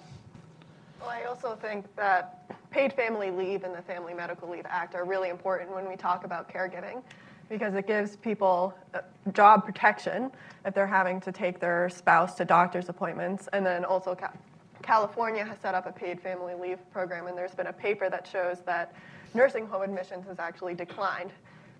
So I think paid family leave also provides benefits to folks as well, and for the state. I just add one piece to that. That's an extraordinarily important point, and I would add in the, shall we say, very serious challenges of the long-term care industry have put even more burden on family caregiving as opposed to third-party caregiving and even institutional caregiving. And until the LTCI market gets sorted out, if it ever does get sorted out, the burden is going to remain very heavy on families to provide that. They are the long-term care for the large percentage of Americans right now. You just commented. It is fascinating. The paid leave kind of concept here seems to have a lot of traction on, shall we say, sort of both sides of the aisle. One of the distinctions, though, seems to be sort of talking about the cost and the paying for it kind of consideration here. How do you pay for it? And California, and I think there's a Senate bill that's been around for a little while that would suggest having it done by like a little payroll tax or a payroll tax to help fund this and to finance this. Then as people need the benefits, they get it. There's also a bill by another senator that we worked on and scored recently, which would pay for family leave in a little bit different way. For every month of family leave that you take, you end up having your normal or early eligibility age for Social Security elevated for you by 2 months for every 1 month of paid family leave that you get. So, bottom line is good things are good because they cost money, and so we got to figure out how to pay for them. Seth, let me ask you a question, and then anyone else should feel free to jump in. So you've written and talked a lot about the role of the gig economy. Is this good news or bad news for those of us who think that people should be working longer? Is this an opportunity for older workers, or is this a hindrance? Yeah, so I think the best answer is that it's really a mixed bag. So when we talk about the gig economy, the phrase that I try to use is the online platform economy. So we're talking about Uber, Lyft, TaskRabbit, Thumbtack, all of these platforms that I see some people on their phones right now probably getting their Ubers ready to go. Right, that's what we're talking about when we talk about the online platform economy. So what's good about it from the worker's perspective is that the worker gets to decide when, where, how long, whether they're going to work, which is quite different from a traditional employment relationship. So for older workers who want flexibility but also want to make extra earnings, there are some opportunities created by these online platforms. But I think the effects or the opportunities are really going to be quite limited. And let me give you a few reasons. One is it's still quite a small percentage of the American workforce. It gets written about a lot because journalists drive around in Ubers. But it's according to the J.P. Morgan Chase Institute, it's about 1.6% of the American workforce, and that includes all of the platforms, not merely the personal services companies that I just listed off, but also Etsy and Airbnb. That's everybody. Now, the rate of growth is really substantial, and the number of platforms is proliferating, but still it's quite small. It might get to be really important, although we're seeing sort of a higher birth rate than death rate, but we're still seeing a death rate among those companies. Second, older workers tend to be underrepresented in that part of the labor force. So the numbers that I have is that this is, again, J.P. Morgan Chase, 1%, it's 1.6 for all workers, it's 1% for workers 55 to 64, it's 0.5% for workers 65 plus. So the stories we all hear about people my age or older driving around millennials after they've gotten drunk at a night partying, that's really the exception rather than the rule, I think, in the gig economy. And the third thing is most people work for the online platform economy only a few months out of the year. They don't do it full year. It accounts for maybe, again, J.P. Morgan Chase, about 20% of their income throughout the course of the year, more in the month in which they're working, which suggests that what they're doing is they're smoothing other income. They're not really relying on it as the principal source of their income. The last point that I'd make about it is most of those workers, or many of those workers, I don't think we know an exact number, are independent contractors rather than employees. And as a consequence of that, they don't get minimum wage protection, they don't get overtime protection, they don't get unemployment insurance, they don't get workers' compensation, and most importantly, they don't get included in an employer's retirement plan, which, as we know, dramatically increase. If you are in a workplace where you have a plan available to you, it dramatically increases the likelihood that you will enroll in the plan and start saving for retirement. These workers are largely excluded from that.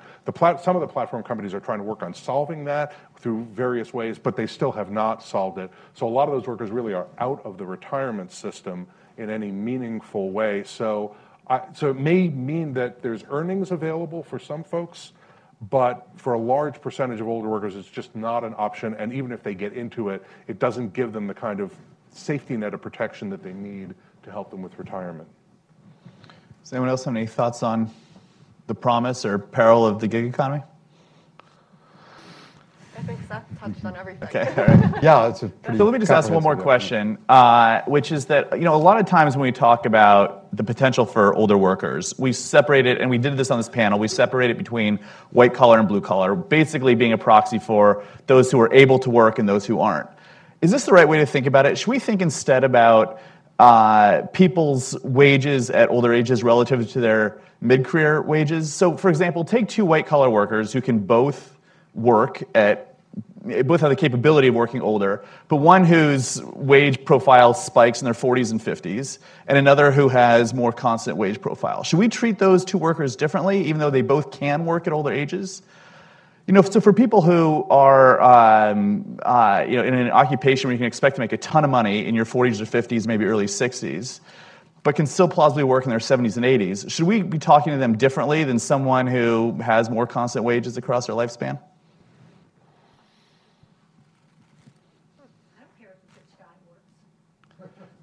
Well, so I'm sort of thinking in the context of the life cycle model. So the life cycle model gives some guidance about how to spread out your work effort and your consumption over the course of your life.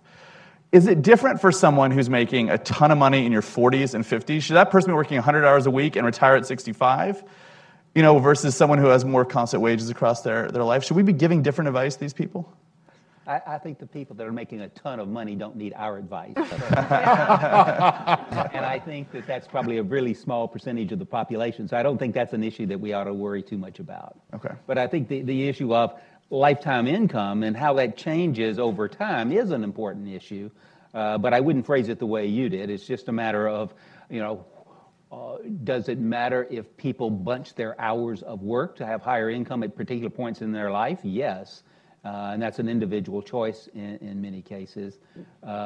And how they phase out, or I guess I would have a slight argument with Alicia. It's always a problem if you do that because she's so good with her retorts. But I like phased retirement.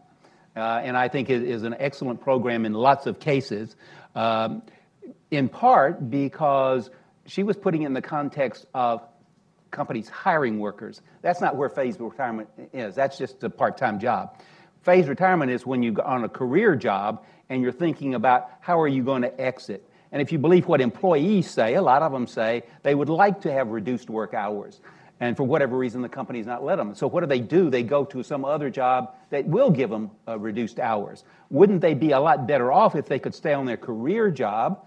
And even if it's at a reduced wage, they don't have to search, and they're still probably going to get much higher wages with that company than if they go to be a greeter at Walmart. So what is it about phased retirement? If you look at it, employees always, if you survey older workers, they're always saying something like that. We'd like to gradually reduce hours. If you go to companies, they always say, we don't want phased retirement. And some of the reasons they give you in response to surveys is that it's hard to manage. And employers seem to think that employees don't want it, even though the employees tell us that they do want it. So there's a lot going on there. And it also depends on the structure of the company a lot. So some of us here work at universities, and I don't know about Brookings. You probably just have the easy job all the time. Study.edu. But at a university, phased retirement is very popular. Yeah. And it works really nicely because you can divide up work pretty simply. You work one semester, you don't work the next semester. Half-time work for half-time pay. If you want to encourage people to go to phased retirement, you can give them 60% pay for 40% work or something like that. But it's in an environment where it works well. And a lot of universities have phased retirement programs, and a lot of people take phased retirement in universities. That does not seem to translate very well to a manufacturing sector and other areas. And part of it may be that when you think about trying to reduce the person's compensation per hour as part of that, that becomes really difficult. Whether that's because of age discrimination or other things. But one could imagine a phased retirement world that gets around a lot of the employer concerns, where not only do you go from full-time to half-time, you step down from being the supervisor and you're back to being a more common worker. And there's an associated reduction in wages for that. And that would make the employer more likely to go to a program like that. And it would still leave the worker better off than going to be a greeter at Walmart. So, to answer your question, or partial answer, the Japanese live longer than Americans. They retire shorter than Americans. They obviously work longer than Americans. And those Japanese workers in their 60s and 70s make less than they did when they were in their primary career job. They typically change jobs to lower wage jobs. That downward flexibility in wages and roles works in Japan. If you look at the Japanese data, you find that the transition occurs in lots of different ways. So some big companies move people down to their subsidiaries, and they get a higher wage, lower wage relative to the career job, but a higher wage than they could get anywhere else. Then there are related companies and other things. So there's a nice progression in Japan. But if you look at the data, the Japanese labor force participation rate for men 65 and over is about 35%. If you look in Europe, it's 7%. So there's something very different in the world in Japan, and the Japanese really want to work, and the Japanese really think stopping work affects their health. So that's sort of another issue that we really haven't spent much on. So just on this topic, that it's clear employers don't like. I have. I agree. We'll end with you. We like to be able to answer. Which speaks to your question, actually. Yeah. So people don't like older workers. They don't. They avoid them. They try not to hire them. They have stereotypes in their minds. And so just one thing, Ben, is that either they're right and all older workers are dotty and nobody should hire them, and we should just forget this. Or if they're wrong, then we should try to educate them on the facts and somehow get the facts to them. I agree that maybe having the government speak to you might not be the best way to do that, but I don't know how else to do it. I mean, there are community groups and things like that, but there are also advocacy that you tend to disregard them. So that's one concern I have. I mean, if it's whatever the story, I think they're okay. I have to believe they're okay. But if they're okay, then we've got to convince other people that they're okay, and I don't know how to do it. In terms of this other nonsense about making them more needy than the rest of the kids, it just seems like a terrible idea. And Bob, you can argue with me, but you can't argue with Gussman and Steinmeier, because their point was it wouldn't increase work hours at all, which just seems like a very reasonable conclusion. So we're going to give Steve 1 minute, and then we're going to open it up to questions. Only 1 minute? Yes. Okay. Yeah. If I could come back actually to Ben's actual question, which was for people with different kind of work trajectories during their careers. I think this maybe speaks a little bit to something like investment advisors probably talk about replacement rates.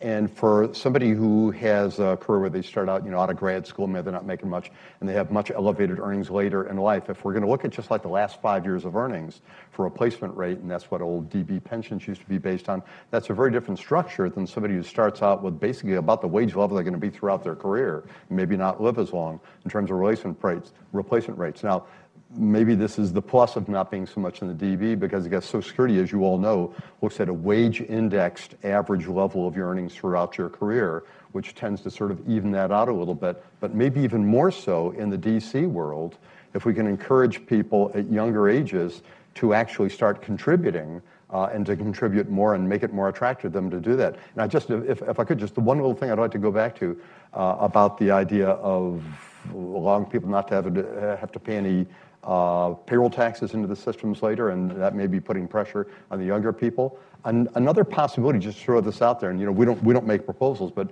just as a thought, a lot of people have talked about having the top 6% of the earnings people pay taxes on all of their earnings instead of limiting it to 132,000 or whatever we're at this point for this year. I mean, another possibility on that, sort of picking up on the EITC thing, is what if we had some tax paid on the level above 132, but then allowed that to be offset by having a somewhat lower tax on earnings up to some lower level, thereby for the people that we're most worried about having the ability to save towards their retirement, give them a little bit lower tax rate, not just elders, but people of any age that have a tax burden, lower their tax burden, hoping that would encourage them to save more towards their eventual retirement. Just a thought. So let's open it up. Let's start right here.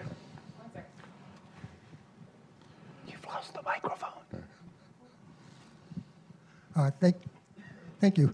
I'm Dave Rabinowitz. I'm retired since 1989. And about 80 years ago, the U.S. went to a 40-hour work week. Since that time, productivity has increased by well over a factor of 5. And contrary to some reports, the rate of productivity increase is actually increasing. Productivity is increasing faster than it has been, and it's going to continue. And my question is, about 50 years ago, economists were predicting that by now people would be working 24 hours a week, which they could. And the question is, do we really want to be encouraging more jobs? I mean, do we really need them? Right now, most workers are not creating wealth. They're either distributing wealth or, in many cases, like lawyers, they're dissipating wealth. And do we really want to be encouraging more employment? Seth, you want us to take this? Yeah, the lawyer crack really hurt my feelings. I'm the only lawyer right up here. Anyway, so John Maynard Keynes predicted in the 1930s that we would that people would be working, I think he said 15 hours a week, and that would be only because they couldn't resist working, and that a combination of technology and what he called I think he called it the interest rate, but really what he meant was sort of investment return rates, was going to make work completely unnecessary. Kind of hasn't worked out that way, and I think the answer is we sort of have to deal with the world as we have it, not as the world as we expect it to be. I'm not sure I agree with your productivity numbers completely, but even if I agreed with them, we do have a very large number of people, a very, very, very sizable percentage of people in the United States who simply don't have enough money to be able to retire. So, given that fact, right, or they can retire, but they can't support themselves in a lifestyle that is even approaching the lifestyle that they have before they retire. So the question is, what do you do given that fact? So the approach that this forum takes, and I think it's the right one, is you have to sort of disaggregate the problem. So one piece of the problem is that people stop earning when they could continue earning. And how do you get them to be able to earn more so that they're taking less money out of retirement and they're accumulating more money for retirement? So my answer to your question is yes, we should be encouraging some people to work more unless we are going to really dramatically transform the system that we have. We have transformed it, but let me also say we've transformed it to favor more work, not to favor less work. The DB system supported retirement at an earlier age and people being able to support themselves for the rest of their lives. They had a guaranteed protected lifetime income that they could rely on, partially from Social Security, partially from a pension. That system is not entirely gone, but it is largely gone, and we've gone to a system instead where people are on their own, accumulating their own savings, figuring out how to decumulate those savings and how they're going to make it last for the rest of their lives. And so I would love to live in the world that you're positing, but I just don't think that we're there right now. Yes. Yeah.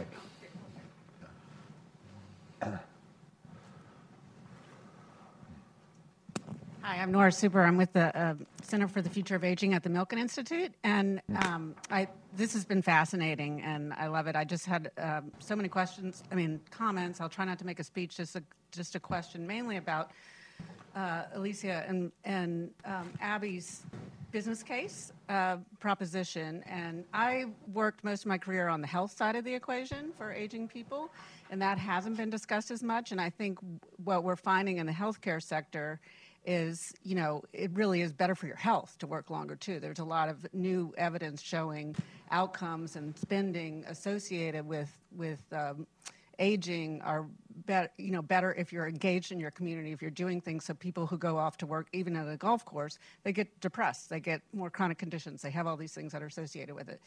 My question, I guess, a couple things on your elevator speech is, to also look at, if you haven't already, Laura Carstenson's work at Stanford Center on Longevity that really talks about the benefits of older workers, much further than them being a burden, actually, that they will take a mentor role, that they can better manage people and then the UK's way ahead of us on some of this stuff because they have the mandatory retirement age.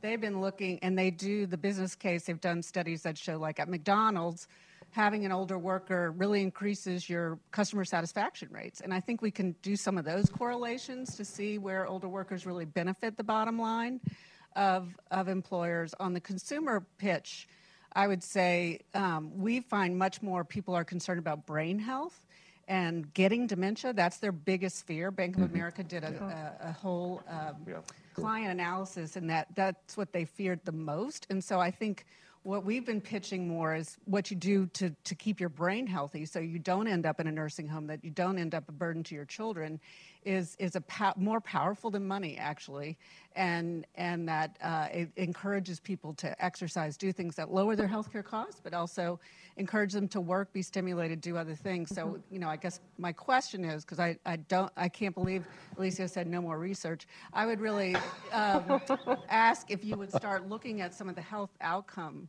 aspects of working longer, and those correlations I think could be really important to the literature. So to our panel, what do you guys think about this correlation between health and work at older ages? Correlation versus causation? You tell me. Which is the chicken, which is the egg? I mean, there's a serious, typically...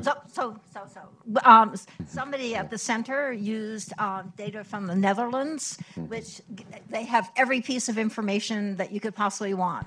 And there was a change in policy that encouraged people to stay later, and they could do a study on causation, and they looked at mortality. And mortality actually, people died later when they worked longer. So I liked all your comments. But Alicia, wasn't that the ones who chose to work later, the ones who chose, there was an ability to make a decision, they lived longer? I mean, people who are healthy and are likely to live longer tend to... So let me just jump in to play tag team with Alicia for a second, because it's extremely important that the vast majority of research, which has pointed out that people who work longer tend to live longer, is very difficult to evaluate because this is simultaneously determined, right? It's just a correlation. I think you can count on just a couple of fingers the number of studies that really have something which is an honest-to-goodness experiment where different groups are exposed to a different set of retirement incentives. I was going to pick, it's all Nordic stuff because there's great data and things, but there's at least one case where I think it's in Sweden, and it's where school teachers, the change is that the normal retirement age for school teachers went from 62 to 64. And you have to deal with exactly what Steve is raising, which is you don't want to just look at people who voluntarily opted into something. So the comparison is between, Alicia was a school teacher. She was 2 years older than I am, and she therefore faced a retirement age of 62. I'm 2 years behind, and my retirement age was 64. And what all you do is you look at what was the longevity experience of people who were in one cohort versus the next. You don't look at whether they chose to work or not. You just say the retirement age that they faced was different. They could have done whatever they did. And you just say what fraction of them were alive at age 70. And what you discover is the ones for whom the retirement age was 2 years higher, a higher fraction were still alive when they got to age 70. So, that's the one study, when I alluded this morning to this, some tantalizing evidence, that's the study I was thinking of. There are a couple of others that are in the same spirit, but this is a really hard problem to crack because of the simultaneous determination. Yeah. But the good news is that there is the beginning of evidence which is doing it, and it does suggest, just as you indicated, that there may be some protective effects of working longer. Yeah. I just want to ask two more questions. I'm sorry, I don't mean to cut you off, but let's go with Pete in the back, and then we'll go Josh, and then you can finish with the question. You'll take the third question. So Pete, why don't you go ahead? Yeah. So this is for Bob and John, and I was one of the people that didn't raise my hand when you asked, but I thought a while back, I thought a really good proposal would be to allow partial claiming of Social Security. And the reasoning I had was that very low-income people may be resource constrained, and they may need a little more resources than they currently have, but we only give them a 0-1. And so why don't we allow them to partially claim, but they won't, let the other benefits go. Then what I realized is we already have that policy, that essentially the earnings test allows people to partially claim. That is, if I worked it out perfectly, I could get half my benefits and have delayed credits for half the years I've been working after I claimed, and then I have it. So the question is, have you thought about linking the removal of the earnings test with a proposal for partial claiming? And the comment is, I'd raise my hand if you did that.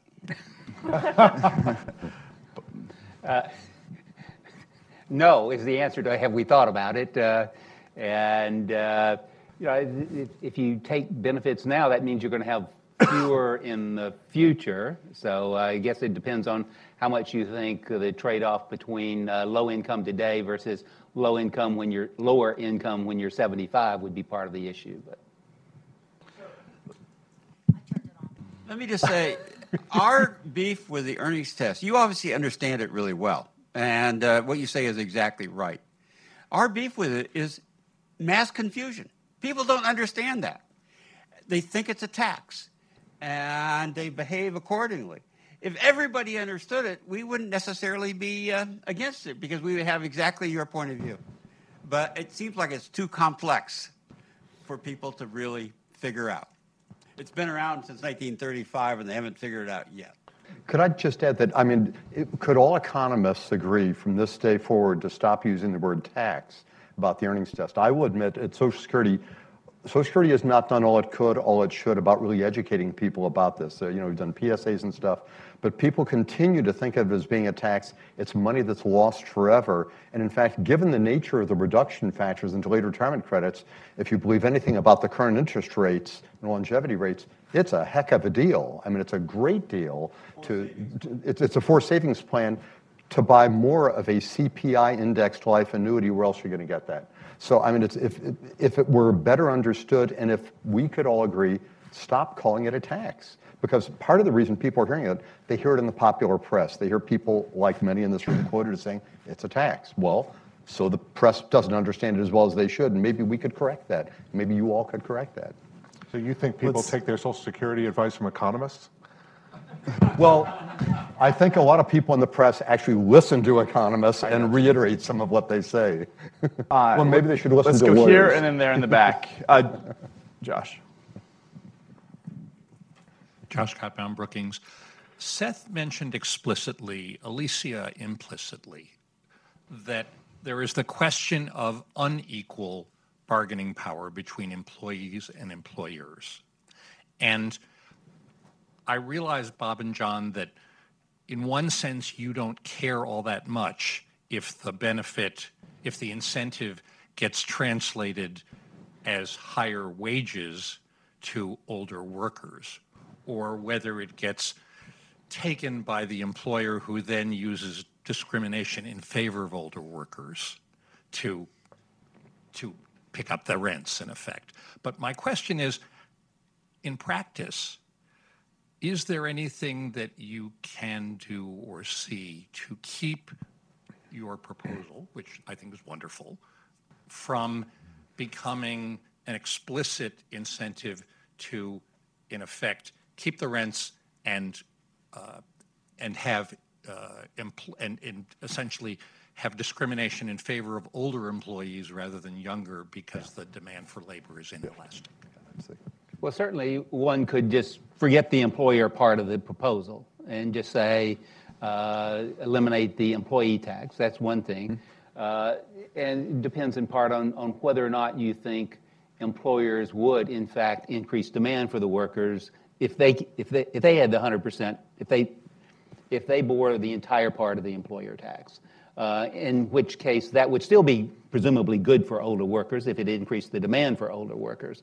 So, if that was the holdup in adopting the policy, one could say, well, let's just do the employee part. And in this city, the people that vote on these things, for some reason, they believe the employer bears 100% of the tax, anyway, and that's how they behaved over 75 years or 80 years or whatever.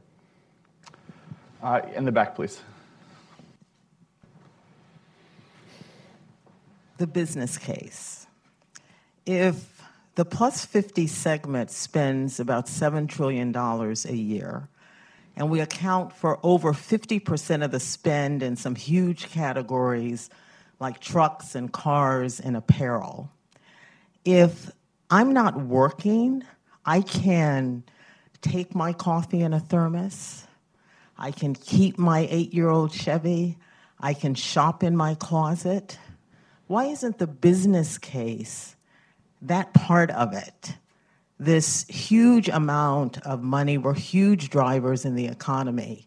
I never hear that as part of the business case. So I've heard that point in terms of why companies should be strategizing and how they build their market for older worker and their products for older workers. But I really haven't heard it in the terms you're framing of telling employers make sure I'm understanding this, to tell employers that they should keep older workers so that they can continue consuming. That is part of the case. We spend a lot. And then not all that is part of why we should be in the workplace. Not as a favor. It's not a favor. We directly impact their bottom line as millions of us are pushed out of the workplace or have much lower incomes. And the business case is always framed like, please hire us. We really are, can learn technology.